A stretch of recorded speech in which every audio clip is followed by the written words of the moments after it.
What's on the upside, people? My name is Song for Everything, and you can call me Song, and I am your resident cartoon connoisseur. Happy holidays! With the year coming to a close, I thought it'd be fun to reflect on all of the cartoon animated goodies we watched this year, and see how they hold up pitted against each other. A while back on one of my top 5s, I was asked if I would do a top 5 of the year, and yeah, the answer was yes. So here we are, top 5 animated goodies of 2017.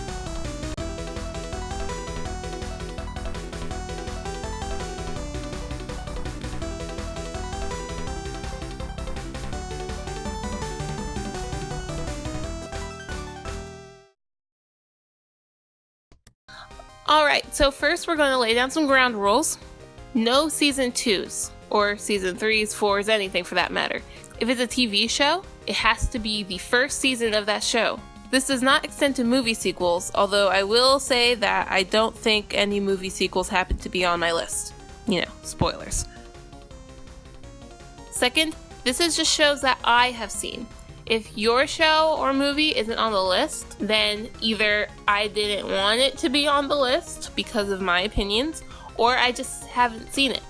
There were unfortunately some things that I ended up missing this year, and while I will try to watch them later, they can't be on the list if I haven't seen them, obviously. Last, and this goes without saying, animated things only. No live actions, no hybrids, none of that. No matter how cartoony it is, it has to actually be a cartoon or animated film. And with that out of the way, let's get into it. Number 5. DuckTales. I mentioned this before in my review of the DuckTales movie, but I haven't actually seen the original DuckTales. I wasn't really alive when it first came out, and even reruns, I never had Disney Channel as a kid until Disney Channel invaded ABC every Saturday morning, and DuckTales was not part of that. So DuckTales 2017 is actually my first DuckTales series that I've gotten into, and I've really gotten into it. I absolutely love it. From what I do know, I think this show has more distinct personalities for everybody, not even just the triplets. I think it gives everyone something that you can relate to, something different for each character that you can relate to, or even if you can't relate to it, someone can. And I appreciate that a lot more than, oh, look at these wacky triplets. And it's not like I haven't seen Huey, Dewey, Louie in other forms of media. I am a big Kingdom Hearts fan. So it was cool, and it still is cool seeing these characters portrayed in this way. And even characters I didn't know about. I don't know if Lena was a character in the original show, but she definitely is now, and her whole mystery with Magica, who I believe was in the original show, that whole element to her is very intriguing, and I really want to see what happens next with her. Alas, it's not perfect, which is why it is on the number 5 spot, and honestly, it was tied pretty closely with Captain Underpants for this spot. I just wish there was more adventure to it. From watching the movie and from what I know about the original DuckTales, there was a lot of adventure, and not to say it's not here, but it goes more slice of life with this one, and that's not a bad thing. They still have their epic adventures sometimes, but it's not all the time, and they try to make it more modern, and most of the time it works. Sometimes it's just kind of weird, but all around it's a pretty great show. Number 4. Tangled the series. Now, for me, Disney movies that turn into TV shows are kind of hit or miss. On one hand, there are shows like Hercules and Little Mermaid and Aladdin to an extent that but then there's stuff like Timon and Pumbaa, which I always loved. So it kind of depends on the show and on the movie. To be fair, I'm not a big fan of Hercules or The Little Mermaid, the movies. Cue the fire in the comments. Don't worry about it. Everything is fine. Now with Tangled, I like the movie, but the movie itself has been played out for me because I have a little sister who absolutely adores this film and will not stop playing it, to the point where I'm pretty sure she can quote the entire thing. So I was kind of worried about watching Tangled the series, and I'm glad to say that it's fantastic. It's true to the source, and it feels like the original movie. There are some concerns I have regarding the story they're going for, but it's by the people who wrote the movie, it's by the people who created the movie, and they have publicly assured fans of the show that it will still end canonically to the movie. So, or to the movie and the little short that came after the movie where they got married. So, that's cool. I'm just concerned because her hair's long again, so I guess it's going to be short by the end. And while they do have an overarching story, the show is mostly split up into little stories that are more, one episode will be about Rapunzel, one episode will be about Eugene, one episode will be about Cassandra, her lady-in-waiting. Sometimes it's just about some of the people in the town. Sometimes it's just about guests that are coming through the kingdom. And the smaller stories are really interesting. And it makes the world feel alive. And when you see those characters again, you're like, oh, you're from that one episode. Here's what you're like. That's pretty neat. And they have a continuity to it. And I love that. While having the overarching story be pretty intriguing, though they don't really touch upon it as much as I would like them to. It seems like at some point they're starting to get back to it, but I kind of want to know what happens next with the big actual plot too. And it just has the characters just grow. The characters from the movie, from not in the movie, you see more to them, and I appreciate that. Number 3. The Lego Batman movie. Oh my god. I actually saw 2 Lego movies this year, that being Lego Batman and Lego Ninjago. I'm not going to put both of them on the list, but know that Lego Ninjago was also pretty good. However, Lego Batman, oh my god, I still love watching it, and I actually forgot it came out this year. It feels like so long ago, but nope, February. The Lego Batman movie had great lines that I'm still quoting. The life doesn't give you seatbelts line I always found to be hilarious, and I still find to be hilarious, and I mess with people with that line, and it's great. I'm also a sucker for meta humor. Always have been. I just think it's funny when they go satirical with things, and all humor derives from misery, and when that misery comes from poking fun at yourself, I find that to be the most fun. As long as you don't go overboard with it, and seeing as this movie is a parody, it is a satirical movie, they just let it fly, they just let it happen, and it's great. And even though they have all those fourth wall breaks, they still have a good story that I was invested in, and I cared about. And I cared about the characters, and I cared about what they were doing, what their goals were, I cared about what their flaws were. And I don't know, it was just great. So I think it definitely deserves a spot on my list. Number 2. Okay, KO. This one flew under my radar for a little bit, but when it came out, shortly after it came out, I watched it, and it's so good. It's so funny. Again, that meta humor that I just love. And they actually had an episode recently where they just shatter that fourth wall so hard. It gets so meta, and it's the best. And I don't know, it's pretty great. And you gotta love the 80s vibe that they've got going on, where they have all those colors and all those wild outfits and characters. And I think the 80s, how they are portrayed now, looks like it was a great time to be alive, I don't know how true that is. I was born in the mid-90s, but it seems like it would have been fun, colorful, and vibrant, and that's what this show has. And I think that's great. And I also like what OKKO represents for Cartoon Network specifically. Cartoon Network, if you keep up with animation, they do not have the best track record with scheduling and treating their cartoons properly, unless you're Teen Titans Go. And while I don't hate Teen Titans Go as much as other people do, I still have issues with how Cartoon Network handles it and handles other cartoons. And this is the type of show that's made by their studios. It's made by Cartoon Network Studios, and they'll let you know. They'll sneak their logo in there. First episode, it's there very prominently. And I think this represents a good direction for Cartoon Network.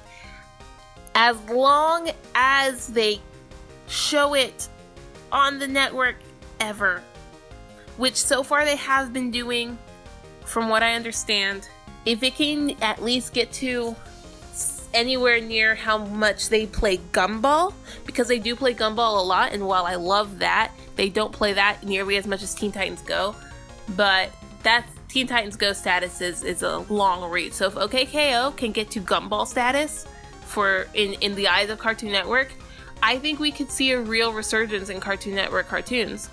And speaking of which, just bring back Cartoon Fridays, Cartoon Network. Just do that again. That was great. Come back. Number 1. Last but not least, by any stretch of the imagination, COCO. COCO is at the top of my list, and it was the first thing I wrote down when I was making this list. I'm just like, it has to be COCO. Obviously, it's got to be COCO at the top of my list. There's nothing else that came out this year that I would put up there, and it's because of what it meant. It's because of how they portrayed this culture, how they portrayed these characters, this story. There were a lot of people worried that it would just be Book of Life again, and it's not at all. It emotionally had me going all over the place. Oh my gosh. And the magic, just not even the message that music is magical in the movie, but the actual way they used the music in the movie was magical to me. Where the first time I hear Remember Me, I'm just like, oh, that sounds kind of weird. I don't like it. Then I find out why I didn't like it, and then they play it again, and I'm like, oh, okay, this sounds like how it should have sounded like. And then they play it again, and I cried. And it's the same song, but they play it 3 different ways, and it means different things each time. And that right there is everything the movie is about. And as someone who loves music as much as I do, it's powerful and it's important, and that's why it's at the top of my list. But if you thought I was just going to do a top 5, you would be completely valid for thinking so, because that's all I've done so far. But I'm actually, with everything that came out this year, I actually want to give you guys the bottom 5. So, this video is going to be longer than normal, which is fine. I hear YouTube Analytics likes that better anyway. So how about I give you the bottom 5 of 2017? Number 5. All right. It pains me very, very deeply to say this, but number 5 is Spider-Man 2017. I don't like that it is on this list. I don't like that it is anywhere near this bottom 5 list, but this show disappointed me like you would not believe, and as a huge Spider-Man fan, it breaks my heart. It really does. When I first watched the origin shorts, where they gave the entire origin story in little webisodes on YouTube, those were great, and I was hyped for this show. And I'm glad they didn't do the origin story within the show, and I'm glad that they even did the shorts in the first place, because they were done well. They seemed interesting. The voice actor for Spider-Man, for Peter Parker, is actually the same voice actor as one of my favorite characters in a game I play. And I was really excited. I really was. And so I watched the show, and it was fun at first. It was pretty interesting. They took some artistic liberties, which I understand. No 2 comic book shows or movies or books or anything, even if it's for the same character, no 2 anything for comic related stuff are the same. I get that. And you're allowed to change things. I'm fine with that. But when you take out some important things, like George Stacy, for example, I guess just doesn't exist anymore. Gwen has an Uncle Raymond? Okay. Miles has a dad? Okay. Miles has powers, but Peter's still alive. Okay. It's just, when there's a lot, there's a lot. And I can usually handle it. I can deal with different Spider-Man. Even Ultimate Spider-Man I actually really enjoyed. I thought it was interesting to see him in S.H.I.E.L.D., and I know he's been in S.H.I.E.L.D. before, but I mean, I still enjoyed it. This one, my enjoyment just fell after a while, and I was just mad at it. I just ended up being angry with it, and it was all these strange decisions they kept making, and I don't know. However, I did put it at the bottom of my bottom 5 list. It's the least worst of this list because it's still Spider-Man. It's still Spider-Man. You still get to see Spider-Man doing cool stuff, and I'm horribly, horribly biased towards Spider-Man, but there you go. That's number 5. Number 4. Zack Storm. I don't think I've mentioned it yet, but I actually really, really, really, really like Miraculous Ladybug.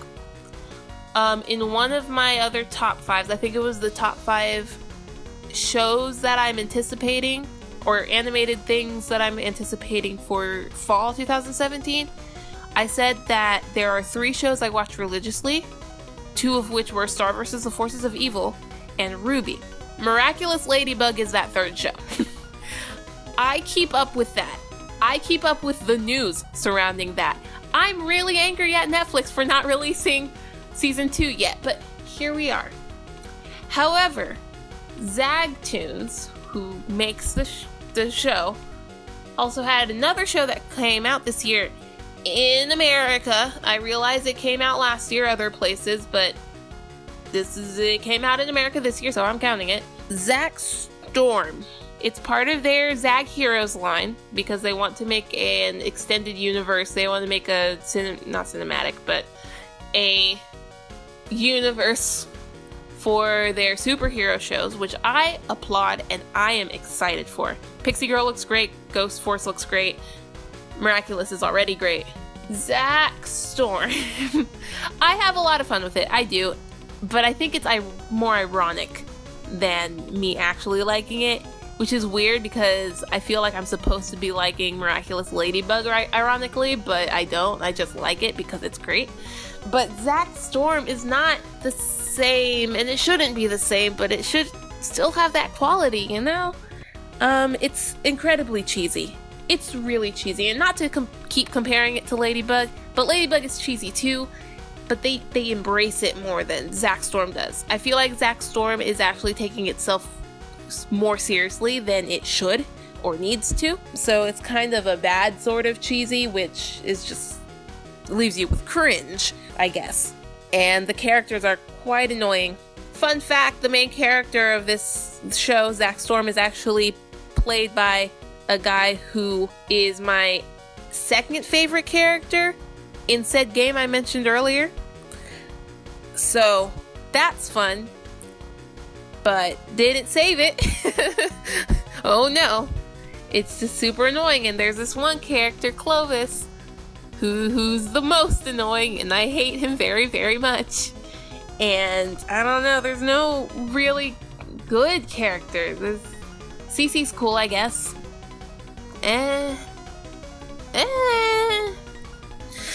I mean, I still watch it though, which is why this is in the bottom of my bottom 5 list, along with Spider-Man, because I still watch these 2 shows, and I still don't mind watching these 2 shows, and I'll still keep up with these 2 shows, but they're not the best 2 shows. Number 3. Big Hero 6, the series. At the time of this recording, I've only been able to see 1 episode. I think only 1 episode is aired yet, as of now. I don't know if anything else has happened, but I haven't heard anything. So I only have the pilot to go off of, but the pilot was very, very disappointing. I was just bored the whole time. They made an episode about Fred. How are you going to make your pilot episode about Fred? Fred wasn't the interesting one. It's just... it wasn't good. And that makes me really sad. You know that thing I said about hit or miss TV movies, or movies going into TV shows? This is the miss. If Tangled's the hit, this is the miss. And I loved Big Hero 6. Big Hero 6 was a fantastic movie. And the show's not. It's just not. There was barely any Baymax in it. because the whole time, because it happens directly after the movie, so Baymax is actually still being rebuilt, and so I don't know, it was weird, it was stupid, it was boring. I was just bored, so it's in the middle of my list because it's a run-of-the-mill show, I guess. Yeah, nothing else to say really. Number 2. Bunsen is a beast. This was stupid. This was just dumb. I hate it. I don't know, it's bad. And I like Butch Hartman as a person, and I like his shows until they run for too long. This is just not a good show. It's dumb. I heard it got canceled. I don't know how true that is. I'll look it up. But no. It's stupid. I don't like using the term lowbrow, but I mean, if the shoe fits. Number 1. And finally, the Magic School Bus rides again. Oh, this show makes me so angry. Alright, let me tell you something about Magic School Bus. I used to watch Magic School Bus with my mom all the time when I was a child. And I remember this. These are memories I hold dear. I am not the hugest Magic School Bus fan. I only remember select episodes. I remember the important episodes. But I still watched it. And then eventually it was just something I watched at school when they showed it at school. Usually the precipitation episode. It was always the precipitation episode. And it was a fun show, and I learned a lot, and I loved it. Not to the point where I was obsessed or anything, but it was fun when I did watch it. But the Magic School Bus got a reboot this year. Not even really a reboot, a sequel. It's a sequel. I think I would have been happier with a reboot. In fact, I would have definitely been happier with a reboot. And I know what you guys are saying. The song is not for you. It's for the children who would care about this. And I agree. It should not be for me. I'm not the one who's supposed to be watching it. And I get that. But I don't think the show knows that. Here's why I think that. Now, I've only seen the first episode because I was so angry with the show that I just didn't watch it anymore. But the first episode made me angry for reasons. Basically, it starts off with the class coming back to school after summer break, I guess. And it's the same class. Everyone is still there, except Phoebe, who I guess is dead now. No one says anything about it, but she was replaced by some other new girl whose name I don't currently remember or care about. A girl who is Super Mary Sue, and is a tech genius, and knows karate, I guess, and is super smart, and knows everything. I don't know, it's dumb. I don't like her. At least Phoebe had a gimmick, you know? She had her thing, where she talked about her old school all the time, and it got annoying, but at least she had a thing to call her own, and that was her only thing. This new girl has too many things, but that's beside the point. Well, Miss Frizzle actually got promoted, or a better job, or she's a college professor now, I guess is the point. And so she has her sister to replace her, and her sister has all of the same powers that Miss Frizzle did. So it's still a Frizzle. She's still technically Miss Frizzle, but she's new. And Arnold, gotta love Arnold, he notices that this is weird, and he doesn't like the change. And so Miss Frizzle takes them on a field trip to learn about invasive species and why change can be both good and bad. Now here's the thing. That's all well and good, but they make it painfully obvious that through Arnold that this is not the same show, you guys. This is not the same Frizzle. This is not the same class. This is not the same anything. Everything's different. Everything's different now, and you have to deal with it.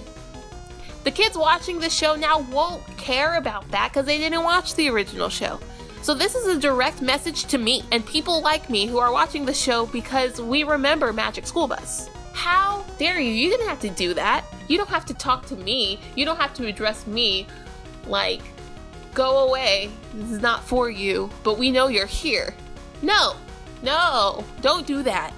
Don't do that. That's what made me mad. Because, like, they know that we're watching. And they did this anyway. You could have just been your own thing. and I would have been less angry, but the fact that they acknowledge it, I don't know, it left a bad taste in my mouth. But that is why it's at the top of my bottom 5 list. But hey, that's just me. What did you watch this year, and what would be your top or bottom or both list? Let me know in the comments below. Also, let me know what I should watch in the year 2018. I plan on keeping this channel going, and while I haven't posted in a while, that's mostly because of settling in and dealing with work stuff. Actually, I won't be posting every week anymore. I'll just be posting when I can because I don't have enough time in my schedule to post every week. But for those of you who haven't already turned off the video, thank you for watching. I appreciate you all, and I'm really glad that I started this channel this year. If you guys can, help me get to 100 subscribers by telling your friends, sharing with your families, I don't know, putting up flyers, you do you. And I'll work hard to improve myself too. I'm gonna have a good day today, and I hope you do too. Thanks for watching.